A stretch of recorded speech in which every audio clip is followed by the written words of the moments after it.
नमस्कार, मैं शीतल शर्मा और आप देख रहे हैं डिबेट दमदार ललकार। विधानसभा चुनाव के तहत पहले चरण की सीटों पर होने वाले मतदान के लिए चुनाव आयोग द्वारा चुनाव कर्मियों को मतदान केंद्रों तक भेजने का सिलसिला शुरू हो गया। मुख्य निर्वाचन पदाधिकारी के रवि कुमार की जानकारी के अनुसार पहले चरण की सीटों पर मतदान की पूरी तैयारी कर ली गई। आपको बता दें, झारखंड में पहले चरण का चुनाव 13 नवंबर को होना है, जिसके लिए 683 उम्मीदवार मैदान में, यानी हर सीट पर करीब 16 उम्मीदवार एवरेज। दूसरा चरण 20 नवंबर को होगा और नतीजे 23 नवंबर को सामने आएंगे। उसके साथ साथ दूसरे राज्यों के चुनाव और उपचुनाव के नतीजे भी आएंगे। वहीं विधानसभा चुनाव को लेकर सियासत पूरी तरह से गर्म नजर आती है। पहले चरण के मतदान के लिए प्रचार के आखिरी दिन यानी आज के दिन बीजेपी का हाई वोल्टेज अभियान देखने को मिला। केंद्रीय गृह मंत्री अमित शाह ने सूबे के पूर्व मुख्यमंत्री जम्पई सोरेन और जेडीयू के राजा पीटर के साथ 3 जनसभाएं की। इसके साथ ही उत्तर प्रदेश के मुख्यमंत्री योगी आदित्यनाथ ने भी आज झारखंड में 4 रैलियां की। साथ ही विपक्ष ने भी पहले चरण के लिए जमकर प्रचार किया और 5 बजे कुछ ही मिनट पहले, या आप समझ लीजिएगा कि कुछ ही मिनट, 1-2 मिनट बचे हुए हैं 5 बजने को, यह प्रचार प्रसार का सिलसिला पहले चरण का आज थम रहा है। लेकिन जो हाई वोल्टेज ड्रामा हमने पिछले कई दिनों से देखा, वो भी हमने आपको दिखाया। अब आपको दिखाते हैं चुनाव में बड़े पार्टियों के बड़े और प्रमुख नेताओं ने लोगों के समक्ष क्या बड़े मुद्दे रखे। कुछ तो आपने देखा, ये कुछ झलकियां थी कल के दिन या पिछले दिनों में जो तमाम दिग्गज नेताओं ने या जो प्रमुख नेता हैं जिन्होंने ये प्रचार प्रसार का कमान अपने कंधों पर लिया था, उन्होंने क्या प्रमुख मुद्दे लोगों के सामने रखे, इसकी कुछ खास झलकियां आपने देखी। फिलहाल प्रचार प्रसार थम चुका है और अब इंतजार है कल दिन का। कल दिन संपन्न होगा और परसों सुबह ये वोटिंग की प्रक्रिया शुरू होगी। 23 नवंबर को दूसरे चरण के बाद जब नतीजे आएंगे, उस दिन ये साफ होगा कि झारखंड में ये सियासत, ये सत्ता किसके हाथ में जाएगी। आज की चर्चा शुरू करेंगे। डॉक्टर राजश्री जयंती जी बीजेपी से प्रवक्ता हमारे साथ ज्वाइन हुए हैं। अमृत सिंह जी कांग्रेस प्रवक्ता, वो भी इस वक्त हमारे साथ जुड़े हुए हैं। सुरेंद्र सोरेन जी हैं वरिष्ठ पत्रकार, आपके टीवी स्क्रीन पर हमारी शोभा बढ़ा रहे हैं। और जयप्रकाश राय जी राजनीतिक विश्लेषक, वो भी इस वक्त टीवी स्क्रीन पर जुड़े हुए हैं। और आप चारों का बहुत बहुत स्वागत, बहुत बहुत शुक्रिया आज समय देने के लिए। डॉक्टर राजश्री जी, शुरुआत आप ही से करूंगा। राजश्री जी, किस तरह की तैयारियां हैं झारखंड के अंदर? हालांकि प्रचार प्रसार संपन्न हो चुका है पहले चरण के लिए, लेकिन बीजेपी को क्या उम्मीदें हैं झारखंड में इस बार के चुनाव से?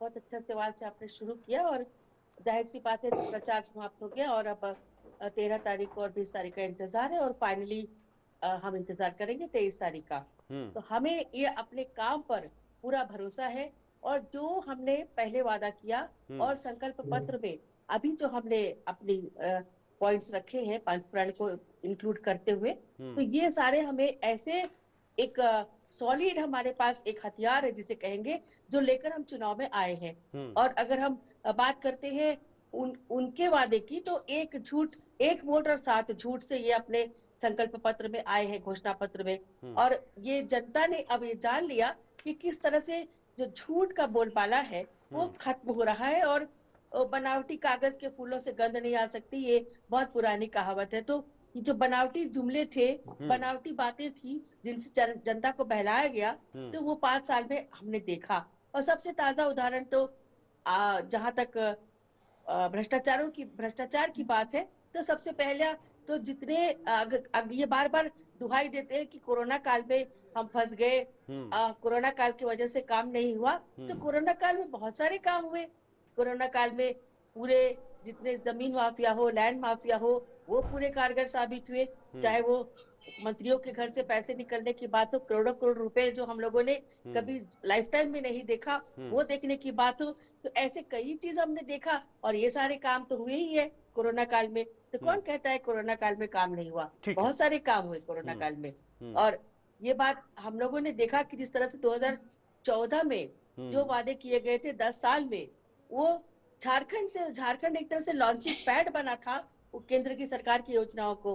चाहे मुद्रा योजना की बात करें, चाहे आयुष्मान योजना की बात करें, तो झारखंड को एक आयाम मानकर झारखंड को एक ग्राउंड रियलिटी देकर जो सरकार ने काम किया, तो उस क्या सरकार आपकी के भरोसे आपकी जो केंद्रीय सरकार की जो योजनाएं हैं, केंद्र सरकार की जो योजनाएं हैं, क्या वो तमाम योजनाएं झारखंड में इस वक्त लागू हो रही हैं? आप ही विपक्ष बिल्कुल हो में, रही है, झारखंड में विपक्ष में है बिल्कुल और हो आप रही ही है। कह रहे हैं कि वहां पर कहीं पानी नहीं है, कहीं क्या नहीं है। आप ही ये जी, कह रहे हैं ऐसा विपक्ष के तो नहीं होता है ना नाते। कि वो पूरे काम जो है वो हो जाते हैं, हम्म। अधूरे तो है ही है, ऐसा नहीं कि पूरे काम हो चुके हैं, लेकिन कहीं भी आपको उसमें इंटेंशन में कहीं आपको गड़बड़ी नहीं दिखाई देगी। ठीक है। ठीक है, भ्रष्टाचार भ्रष्टाचार यहाँ पर है, तो जैसे अभी ट्रांसफार्मर का पैसा भेजा गया, तो हम्म। ट्रांसफार्मर का पैसा खा गए। हम्म। अनाज जो 80 करोड़ जनता को भेजा गया, हम्म। उसमें से झारखंड में जो जन वितरण प्रणाली तो है, मतलब उसमें राज्य सरकार की जो बहुत लोग जो इंटेंशन है, अनाज नहीं दिए। राज्य तो जी, सरकार की जो इंटेंशन है राजश्री जी, वो ठीक नहीं है। जी, उनकी नीयत जी, ठीक नहीं बिल्कुल है भी नहीं। लोगों के लिए। जी, आपके कहने का ये मतलब है। जी, चलिए मैं जवाब लेता हूं। अमृत जी हमारे साथ बने हुए कांग्रेस के प्रवक्ता हैं, सरकार का हिस्सा हैं। अमृत जी, आपकी इंटेंशन ठीक नहीं है, आपने नियत के साथ, नीति के साथ पिछले 5 सालों में काम नहीं किया है। और जो आप कह रहे हैं कि कोरोना काल में हमारा ज्यादा समय चले गया और इस वजह से हम काम नहीं कर पाए। राजश्री जी कह रहे हैं क्यों नहीं कर पाए? आप नियत से और नीति से काम करते तो शायद 5 साल में काम बेहतर होता।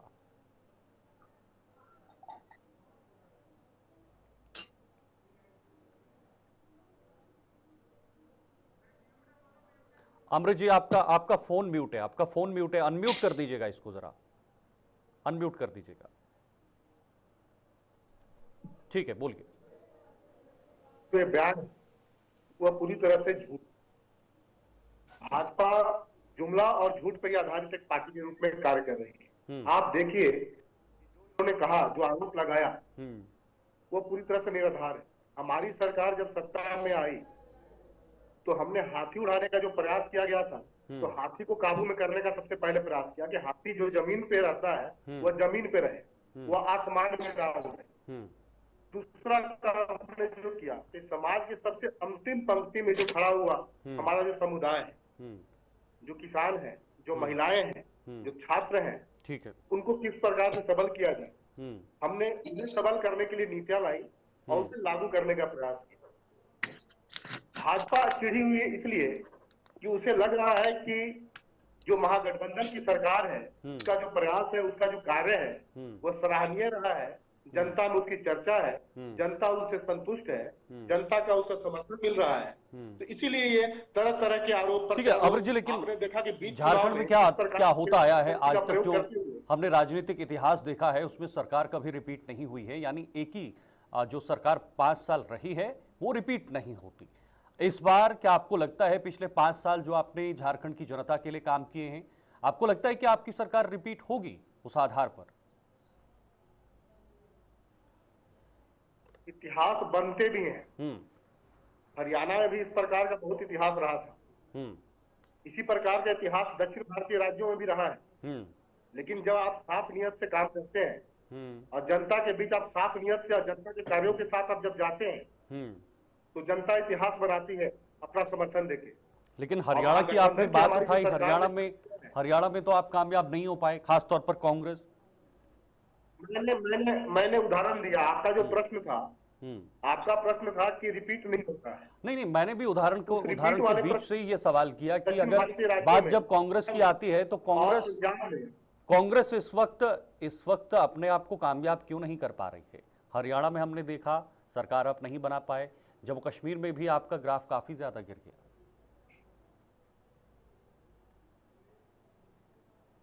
हरियाणा में हमने बेहतर तरीके से चुनाव लड़ा। हमें आशा थी कि हम वहां सत्ता परिवर्तन करेंगे। कुछ कमियां रही। हम जनता के बीच सही मुद्दों के साथ और जो कम्युनल वायलेंस क्रिएट करने का, कम्युनल डिस्टर्बेंस क्रिएट करने का, ध्रुवीकरण करने का भाजपा को जो प्रयास था, हम उसको नाकाम करने में असफल रहे। भाजपा उसमें सफल रही, वो पोलराइजेशन करने में सफल रही, हिंदू मुस्लिम करने में सफल रही, जिसका उसको फायदा हुआ और दोबारा वो सत्ता में आई। ठीक है, ओके। चुनाव के बीच आपने देखा हुआ कि हमारे तरफ से इलेक्शन कमीशन में शिकायत भी की गई कि किस प्रकार से काउंटिंग में, ठीक है, जो आंकड़े आ रहे थे, अचानक से कांग्रेस की सीटें बढ़ रही थी। ठीक है, मैं लौटता हूं। कुछ मिनटों में वो सारा अंतर आने। ठीक है, मैं लौटता हूँ आपके पास अमृत जी। सुरेंद्र सोरेन जी वरिष्ठ पत्रकार हैं, काफी देर से बने हुए हैं। जयप्रकाश राय जी भी हैं, राजनीतिक विश्लेषक। सुरेंद्र जी, मैं आपके पास आऊंगा। सुरेंद्र जी, आप झारखंड की राजनीति को काफी सालों से करीब से देखते आ रहे हैं, बहुत करीब से आपने देखा है। जब से झारखंड का गठन हुआ है, राज्य बना है अलग से, मुझे लगता है कि तब से आप राजनीति को देखते आ रहे होंगे और काफी आप करीब से देखते होंगे, बारीकी से जानते होंगे वहां की सत्ता परिवर्तन कैसे होता है, आम लोगों को क्या मुद्दे चाहिए, किस तरह से राजनीति की जाती है।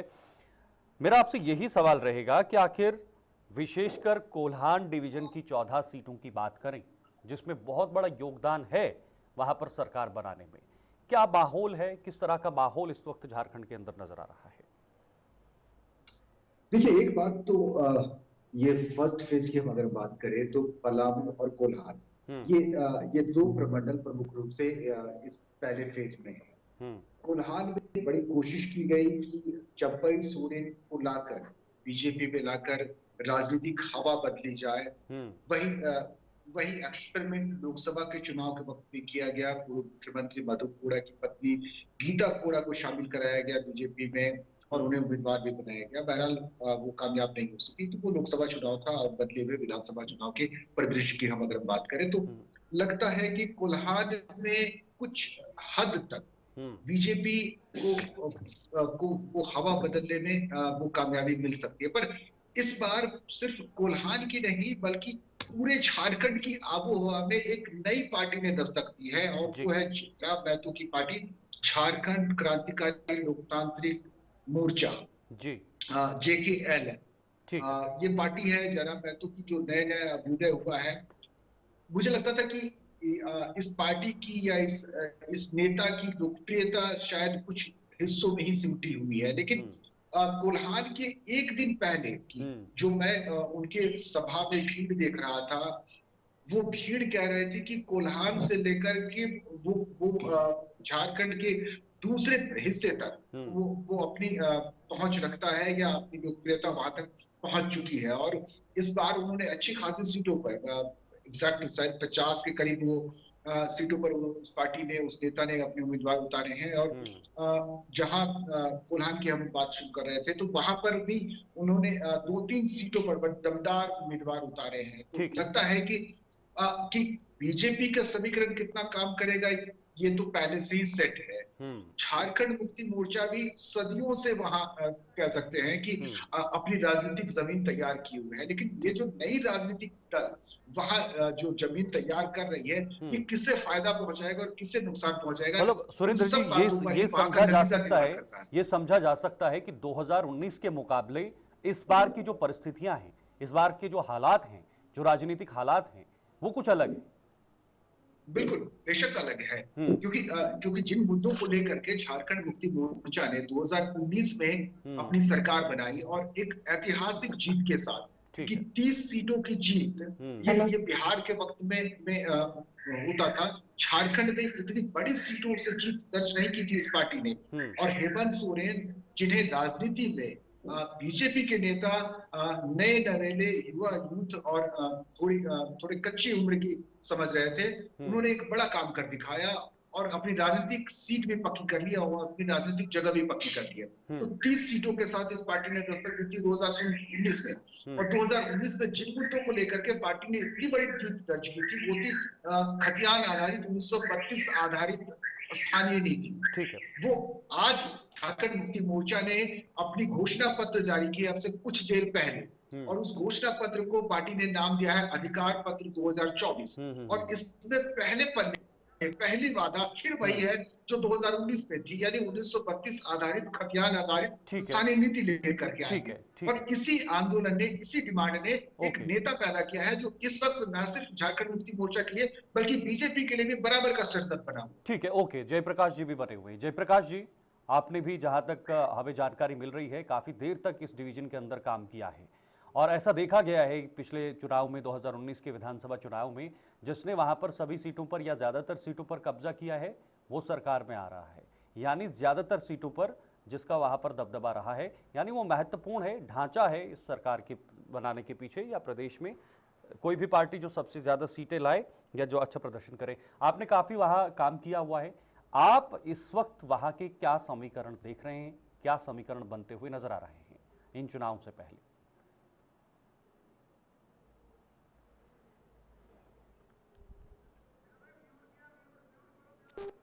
जयप्रकाश जी, आपका फोन भी म्यूट है, थोड़ा फोन को अनम्यूट कर दीजिएगा पहले, आपकी आवाज नहीं आ रही, अनम्यूट कर दीजिएगा। जी जी जी बोलिए, आप बोलिए जी। जो 2019 में परिवर्तन आया है, और जैसा सुनील जी बता रहे थे कि बहुत सारे हालात बदले हैं। 2019 के चुनाव में केंद्र में थे, भारतीय जनता पार्टी के प्रचार अभियान के 5 वर्षों का कार्यकाल था उनका, उनकी सरकार के मुद्दे, मगर इस बार हालात बदले हुए हैं। और मैं कोल्हान प्रमंडल की बात करूं, यहाँ से सबसे अधिक मुख्यमंत्री झारखंड को दिया गया है, कोल्हान प्रमंडल ने दिया है। लेकिन कोल्हान प्रमंडल की 14 सीटों पर भारतीय जनता पार्टी खाता नहीं खोल पाई थी। ठीक है। और यह बहुत बड़ा कारण बना था भारतीय जनता पार्टी के सत्ता से बाहर होने का। मगर इस बार स्थिति बदली हुई है। इस बार चंपई सोरेन, जो झारखंड मुक्ति मोर्चा कोटे के मुख्यमंत्री थे, हेमंत सोरेन जब जेल गए थे, तो भारतीय जनता पार्टी ने हेमंत सोरेन को अपनी पाले में लिया है, और हेमंत सोरेन यहाँ से भारतीय जनता पार्टी के प्रत्याशी बने हुए हैं। और ये जो हालात बने हुए हैं, उससे ये माना जा रहा है कि जो 2019 की जो स्थिति थी, उसमें कुछ बदलाव देखने को मिल सकता है। उसमें चंपई सोरेन तो एक कारण है कि गीता कोकड़ा जो कांग्रेस कोटे से सांसद थी यहाँ 2019 तक, 2024 तक, 2019 से 24 तक, उनको भारतीय जनता पार्टी ने अपने में शामिल किया है। वो यहाँ से, हालांकि लोकसभा चुनाव वो हार गई, वो विधानसभा चुनाव वो लड़ रही है जगन्नाथपुर सीट से। तो ऐसे कई प्रयोग भारतीय जनता पार्टी ने किए हैं यहाँ, जिससे लगता है कि जो 2019 वाली स्थिति थी, उससे बाहर निकल कर बहुत सारी चीजें इस बार देखने को मिलेगी। मगर केंद्र में जो चीजें नजर आ रही है, वो जो ओर से जो लोकलुभा, जितनी भी बातें अभी दोनों प्रवक्ता कहे, मगर सबसे ज्यादा बातें हो रही हैं दोनों गठबंधन की, हम क्या जनता को ज्यादा दे रहे हैं। अब जनता तय करेगी वो किन पर ज्यादा भरोसा करे। तो क्या चंपई सोरेन एक बड़े फैक्टर के रूप में काम कर सकते हैं इन विधानसभा के चुनाव में? उनका मुख्यमंत्री बनना, फिर उस पार्टी से बाहर आना, जेएमएम से बाहर आना और बीजेपी में चले जाना। हालांकि जब हेमंत सोरेन वापस आए, फिर से मुख्यमंत्री बने, उनका भी एक भावनात्मक एक कार्ड जो है वो खेलने की कोशिश की जा सकती है, या एक भावनात्मक जो टच है लोगों के साथ, क्या वो काम करेगा, या फिर चंपई सोरेन भारी पड़ सकते हैं? देखिए, भारतीय जनता पार्टी की ओर से पूरा प्रयास है कि आप प्रचार अभियान में देखें तो प्रधानमंत्री बराबर उनको अपने साथ रखते हैं, उनके मुद्दों की चर्चा करते हैं। गृह मंत्री अमित शाह भी हर भाषण में यह बताने का, समझाने का वोटरों को प्रयास कर रहे हैं कि भाई चंपई सोरेन के साथ अन्याय हुआ है, और चंपई सोरेन को इसी वजह से हमने अपनी पार्टी में शामिल किया है। देखिए, चंपई सोरेन अगर हेमंत सोरेन से तुलना की जाए तो उस कद के तो व्यक्ति नहीं है राजनीतिक रूप से, लेकिन इस क्षेत्र में उनका प्रभाव जरूर है। और सरायकेला विधानसभा एक ऐसा क्षेत्र है जहां से भारतीय जनता पार्टी केवल एक बार जीत पाई है। तो ये चंपई सोरेन को अपने पाले में लाने के पीछे संथाल वो जाति से आते हैं, और संथाल का यहाँ अच्छा खासा प्रभाव है। यही वजह है कि उन्हें कोल्हान से अधिक दिखा गया कि संथाल परगना में आजमाया गया है। ठीक है। तो ये बहुत बड़े फैक्टर, कितने बड़े फैक्टर होंगे आज की तारीख में कहना मुश्किल है, लेकिन उन्हें एक बड़ा फैक्टर जरूर बनाया गया है भारतीय जनता पार्टी की ओर से इस चुनाव। ठीक है, ओके। डॉक्टर राजश्री जी, मैं आपके पास आऊंगा। डॉक्टर राजश्री जी, ऐसी क्या 5 चीजें हैं? आपने हालांकि घोषणा पत्र जारी किया है, उसमें तमाम आपने गारंटियां दी हैं, वादे किए हैं, संकल्प पत्र दिया है, लेकिन ऐसे क्या 5 ऐसे बड़े मुद्दे हैं जो आपको लगता है कि इस बार वो 5 मुद्दे काम कर पाएंगे और विधानसभा चुनाव में आपकी सरकार बनेगी? हालांकि बांग्लादेशियों की घुसपैठ एक बहुत बड़ा मुद्दा था आपका, महिलाओं की सुरक्षा एक बहुत बड़ा मुद्दा रहा था आपका, उसके साथ साथ रोटी माटी और बेटी एक बहुत बड़ा नारा रहा आपका झारखंड के अंदर। तो क्या ऐसे मुद्दे हैं जो काम कर पाएंगे? जी, शुरुआत उसी से कर रही हूँ, 5 प्रण से। जो हमारा सबसे पहला, जो महिलाओं के सम्मान की बात करते हैं, तो गोगो दीदी योजना है, जिसमें पहले भी मैंने कहा कि पहली ही कैबिनेट मीटिंग में जो पहली कैबिनेट मीटिंग जो होगी उसमें 2100 रुपया महिलाओं के खाते में जो 18 वर्ष से ऊपर है उनके खाते में 11 तारीख को पहुंच जाएगा ये 2100 रुपया। और ये जो 50 वर्ष जो उन्होंने मैया सम्मान योजना में किया है, हमारा कोई लिमिटेशंस नहीं है, हमारे 18 साल से जो भी ऊपर है उनको ये पहुंचेगा। डॉक्टर राजश्री जी, आप मान चुके हैं पहली कैबिनेट की मीटिंग होगी, तो मतलब आप मान गए सरकार बन रही है? बिल्कुल बिल्कुल बिल्कुल, we are very very much confident. और उसके बाद अगर हम युवा साथी भत्ता की बात करें तो 2000 रुपये प्रत्येक महीने उनको दिए जाएंगे, ताकि वो अपनी किताबें और जो हॉस्टल खर्च है वो थोड़ा सा ले। और 2 वर्ष के बाद जो हम लोगों ने वादा किया है 2,87,000। जरा सुरेंद्र जी की आवाज दीजिए, सुरेंद्र जी की आवाज दीजिए, बोलिए बोलिए बोलिए, राजश्री जी आप बोलिए। बिल्कुल जी, उसी में बिल्कुल 2,87,000 जो नौकरियां है वो निष्पक्ष और ट्रांसपेरेंट ढंग से वो किया जाएगा, और स्वरोजगार से 5 लाख युवकों को जोड़ा जाएगा। तो इस तरह से जो हमारा जो संकल्प है वो, और घर साकार योजना में हर घर को आवास मिलेगा, जो प्रधानमंत्री जी ने पहले भी हमारे झारखंड को प्रधानमंत्री आवास योजना दिया था, और अभी भी 1 लाख से ज्यादा प्रधानमंत्री आवास की बात कर रहे हैं, और उसमें भी बालू मुफ्त। जो या हाईकोर्ट ने भी फटकार लगाई है अनेक भ्रष्टाचार के मुद्दे में, घुसपैठियों के बारे में अभी आपने कहा, जिस पर हाईकोर्ट ने फटकार लगाई, और तभी इनके स्वीकार्यता में ये नहीं आती है कि घुसपैठिया बढ़े हैं। 44% से 26% में कैसे कमी आई हमारे आदिवासी भाई बहनों की। मौजूदा सरकार कह रही है कि कोई घुसपैठ नहीं हो रही है, बीजेपी इसे मुद्दा बना रही है। मुद्दा कैसे बना रहे, जब हाईकोर्ट, माननीय हाईकोर्ट ने जब ये पारित किया और हाईकोर्ट ने इसे फटकार लगा के बात की है कि किस तरह से 44% या 26% कभी आ गई हमारे भाई बहन जो आदिवासी भाई बहन है उनके वोट प्रतिशत में, तो ये बात तो अपने आप प्रूफ हो जाती है। इसमें भाजपा कहाँ से आती है बीच में। और अगर हम बात करते हैं, जैसे अब शादी करते हैं, तो अभी हम लोगों ने एक उसमें भी संकल्प पत्र में भी लिखा है कि जो अगर आदिवासी घुसपैठी जो अगर आदिवासी बहन से शादी करते हैं तो उन बच्चों को, आदिवासियों को राइट नहीं मिलेगा। और जो हमारा वादा भी रहा है, अभी भी संकल्प पत्र में भी है, और हर जगह हमारे नेता ये कहते आए हैं कि घुसपैठिया को हम अगर सरकार में आए तो घुसपैठिया निश्चित रूप से झारखंड से गायब हो जाएंगे। तो ये एक बहुत बड़ा वादा है। और लक्ष्मी जोहार योजना जो अभी योजना उसमें है कि 500 रुपए सिलेंडर का जो हम लोगों ने वादा किया, और साल में 2 मुफ्त सिलेंडर रक्षाबंधन और दिवाली के त्योहार पर। तो इस तरह से ये पंच प्रण जो है वो युवाओं को भी साधा, महिलाओं को भी साधा। और अभी हम और आगे अगर हम बात करते हैं आयुष्मान कार्ड से आगे इतर, तो 70 से अधिक उम्र के व्यक्ति जो हैं उनको भी 10 लाख रुपए का जो हेल्थ के लिए जो प्रस्तावित है वो उसका उनको लाभ मिलेगा। तो ये हर वर्ग को हम लोगों ने ध्यान में रखा और हर वर्ग के लिए काम करते आए हैं।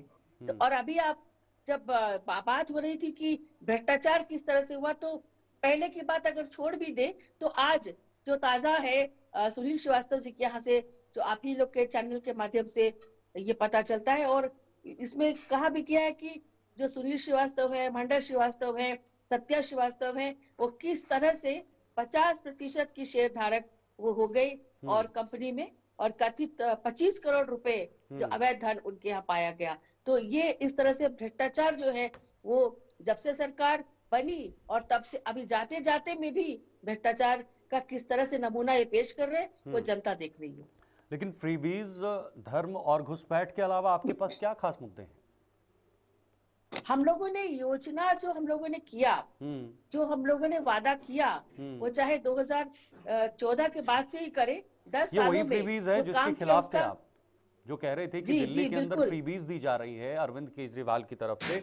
आप उस समय काफी सवाल खड़े कर रहे थे, लेकिन आज आपके पास बांग्लादेश हम लोगों ने जो फ्रीबीज की योजना की है उसको बिल्कुल स्टैटिस्टिकल रिपोर्ट और फाइनेंशियल एस्पेक्ट को देखते हुए किया, और ना कि इनको समान कि हिमाचल प्रदेश और कर्नाटक में जो हुआ कि चुनाव जीतने के बाद भी उन्हें वायदे वापस करने होते हैं। तो हम लोगों का मुद्दा बिल्कुल ऐसा फ्री योजना नहीं है कि हम लोग फाइनेंशियल एस्पेक्ट को नहीं देख के करते हैं। अगर 80 करोड़ जनता को कोरोना के सब पीरियड से लेकर अभी तक अगर 80 करोड़ जनता को अनाज दिया जा रहा है तो उसका फाइनेंशियल एस्पेक्ट कहीं ना कहीं से किया जा रहा है। तो ये फाइनेंशियल एस्पेक्ट को देखते हुए तब किया जा रहा है। तो ऐसा कभी नहीं सिचुएशन आता है कि हम वादा किए और हमें वापस लेना पड़ा, जो अभी आपने देखा होगा हिमाचल में और कर्नाटक में।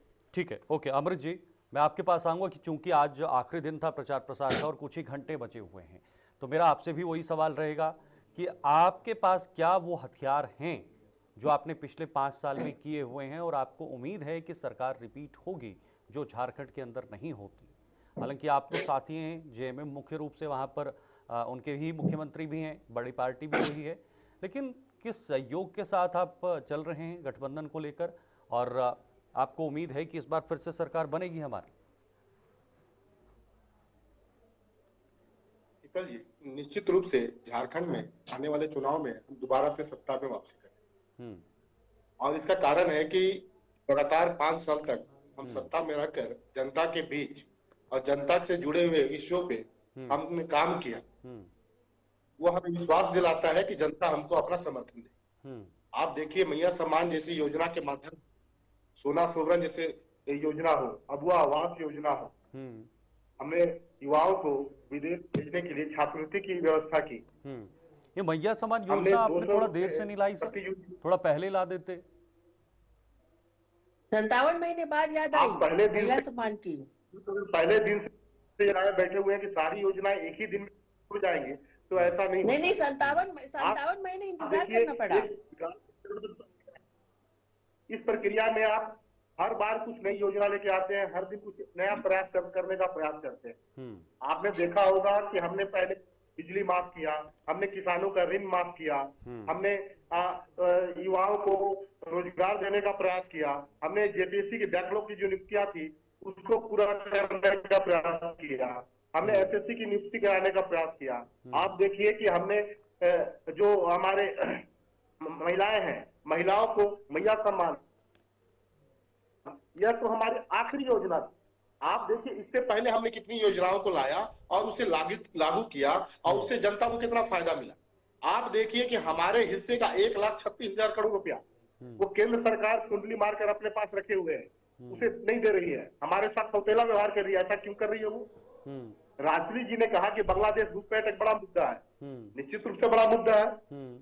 किसी भी राज्य के लिए, किसी भी देश के लिए अगर बाहर से कोई घुसपैठ हो रहा है तो निश्चित रूप से बड़ा मुद्दा है, लेकिन वह सिर्फ मुद्दा एक क्षेत्र विशेष के लिए नहीं है। यह अगर बांग्लादेश घुसपैठ अगर मुद्दा है तो वह बिहार के लिए भी मुद्दा है, वह त्रिपुरा के लिए भी मुद्दा है, वह असम के लिए मुद्दा है। पहली बात तो यह है कि अमृत जी, आप मान रहे हैं कि घुसपैठ हुई है बांग्लादेश के अंदर? पहली बात आप मान रहे हैं कि बांग्लादेश में घुसपैठ हुई है? 2014 में भाजपा सरकार केंद्र की सत्ता में आई, 14 से 24 तक वो केंद्र की सत्ता में रही, इसी बार उनको समर्थन मिला। उन्होंने क्या बांग्लादेश घुसपैठ को रोकने का प्रयास किया? 14 से 19 तक वह झारखंड में सत्ता में रही। रघुवर दास जी हाथी उड़ाने के अलावा ऐसा कौन सा प्रयास किए कि यहाँ पे घुसपैठ रुक सके? कोई प्रयास नहीं। आप सवाल हमसे कर रहे हैं, आप अपना पिछला प्रयास तो बताइए कि आपके शासन काल में आपने ऐसा कौन सा प्रयास किया था जिसे हमने रोक दिया? ठीक है सुरेंद्र जी, बहुत महत्वपूर्ण सवाल ये है इस वक्त, बहुत महत्वपूर्ण सवाल ये भी बनता है। की बात कर रहे हैं, ठीक है, उच्च न्यायालय की जिस निर्णय की बात राजनीति कर रही है उनको उच्च न्यायालय के निर्णय का कोई ज्ञान नहीं है। ठीक है, ओके अमृत जी लौटूंगा आपके पास। सुरेंद्र जी, डॉक्टर राजसिंह जी की बातों से आप कितना सहमत है? और दूसरा सवाल मेरा ये रहेगा कि जिस तरह से सर्वे निकल कर सामने आ रहे हैं, ठीक है अमृत जी लौटूंगा ना आपके पास, समय थोड़ा कम है, समय का भी ध्यान रखना है। सुरेंद्र जी, जिस तरह से अभी सर्वे आ रहे हैं उसमें 40 से 50 सीटें बीजेपी या फिर एनडीए गठबंधन को दिखाया जा रहा है, 50 के आसपास सीटें एनडीए गठबंधन को दिखाई जा रही हैं और 25 से 30 सीटों पर इंडिया गठबंधन जो है वो सिमटती हुई नजर आ रही है कुछ सर्वे के आधार पर।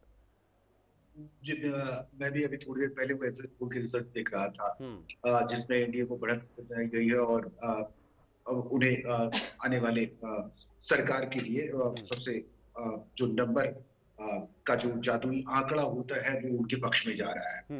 मैं थोड़ा सा राजश्री जी की बात से इत्तेफाक रख रहा था कि राजश्री जी या बीजेपी के जो 5 प्रण है या जो उनकी घोषणा पत्र में जो बातें कही गई है उसमें एक ही बात सिर्फ नई लग रही है मुझे, और वो है बांग्लादेशी घुसपैठ। बांग्लादेशी घुसपैठ के मुद्दे को अगर बाहर कर दिया जाए तो बाकी सारे दलों के घोषणा पत्र में तकरीबन बराबर की चीजें मिलेगी आपको। सभी लोग मुफ्त में गोगो दीदी और मैया सम्मान योजना के नाम पर पैसे देने के लिए तैयार है महिलाओं को। युवाओं को रोजगार देने के लिए पहली कैबिनेट में ही नियुक्ति और सारी प्रक्रिया पूरी कर लेने की बात करें तो इस तरह की बराबर की चीजें जो है वो अब हम एनडी की तरफ चले जाए तो आजसू भी खतियार आधारित स्थानीय नीति की बात कर रहा है जो झारखंड मुक्ति मोर्चा का मुद्दा रहा है। और आजसू पार्टी वो एनडीए में इस वक्त शामिल है तो ये कह लें कि वो बीजेपी का भी मुद्दा शामिल कर दिया है उन्होंने इसमें। पेशा कानून की बात कर ले तो जो झारखंड की जो बुनियादी सवाल रहे हैं 5वीं अनुसूची पेशा कानून इस तरह की जो बातें हैं वो अब बीजेपी के घोषणा पत्र में भी दिखाई देने लगा है। तो इसलिए नई बात सिर्फ अगर हम ढूंढेंगे इन तमाम राजनीतिक दलों के घोषणा पत्र से तो सिर्फ बीजेपी में एक अलग बात दिखाई दे रही है। लेकिन सुरेंद्र जी क्या वाकई में बांग्लादेशी घुसपैठ इस वक्त बड़ा मुद्दा है झारखंड के अंदर?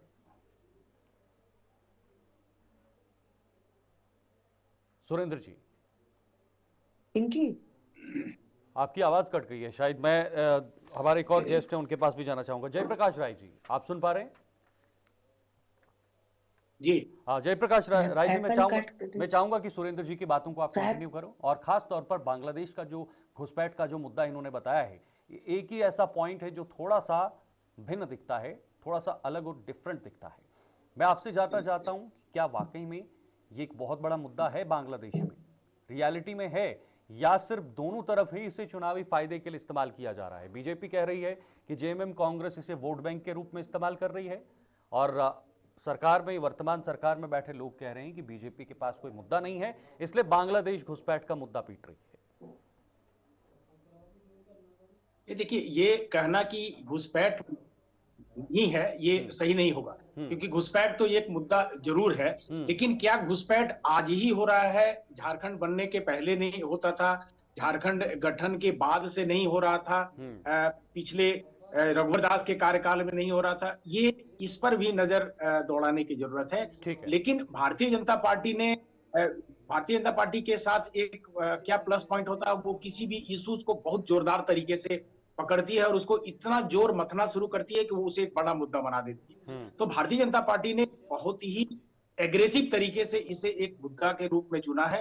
और अभी थोड़ी देर पहले अमित शाह भी यहाँ आए थे चंपई सोरेन के प्रचार में, हेमंता विश्व शर्मा यहाँ आए थे पूर्णिमा साहू और सरजू राय के प्रचार में जमशेदपुर। तो इन्होंने भी अपने भाषण का आधा से अधिक हिस्सा इन्हीं सारे इश्यूज के इर्द गिर्द रखा। ठीक है। तो ये भारतीय जनता पार्टी, मैं बार करता हूं और सुरेंद्र जी से सहमत हूं कि इसे एक बड़ा मुद्दे के रूप में वो जनता के बीच में ले जाना चाह रही है और इसे जनमानस इसे कितना बड़ा मुद्दा मानता है ये तो परिणाम पर ठीक है, बिल्कुल ये परिणाम आएगा, साफ हो पाएगा। ठीक है, थोड़ा समय कम है। सुरेंद्र जी में उसे ओके सुरेंद्र जी आपके सफल रही। ठीक है, आऊंगा राजश्री जी। सुरेंद्र जी एक बहुत जल्दी से जवाब लेना चाहूंगा, क्या राज्य में अब कांग्रेस जेएमएम के लिए सरदर्द बन रही है?